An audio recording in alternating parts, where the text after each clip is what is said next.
and awkward set of circumstances, so it might clean up and it'll save a few blokes like this one. Very awkward conditions there at the moment. The real risk for Garth Tander and everybody else is you could lose a car here if you're not careful. Now, the people that are on wet tyres and have been committed to them for a while, Matthew, what they're doing is they're running around trying to make heat, hoping the track conditions will improve and just trying to press on. There are others who are on slicks, hoping the world will come to them as well. But then the guys that are safely in, they're playing a different game. They're quietly wandering around warming wets in case they need them for the next leg of qualifying. So depending on who you focus on in the field, we're not 100% sure what they're all doing. There's probably three distinctively different strategies in play at the moment. But nothing is laying a glove on Jamie Whincup, who still remains at the top. Another one down the escape road. I think that was an HRT car this time.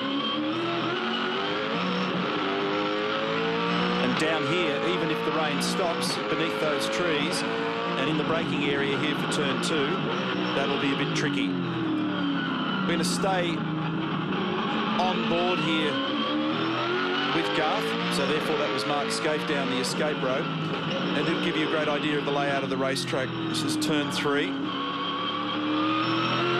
That's the weather, or the lack of it, that Daniel was talking about before. Has all the second gear wheel spin on exit. Car bursts into wheel spin, so Garth just gently nudges the throttle off the corner. Painted ripple strips and white paint. Big drama on street circuits. Look at the camber in the road, the crowning in the road. That's an issue. A little bit of a dry groove appearing there on the loaded side of the car from the warmth of the tyres. That was 5 where Bridie went wide. This is 6. Lots of brake locks yesterday in practice in the approach. And this short shoot between 6 and 7's got the kink in it. Right there on the left, bang, is where Will Davison hit the wall at cannon him into the big pond sign on the right. 7 to 8's got a kink in it. This is the last left-hander that then brings you back onto pit straight.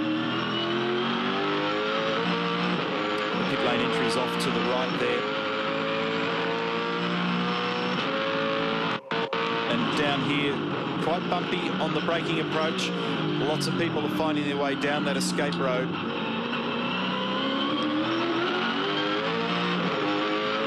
Well, time has run out for the first leg of qualifying.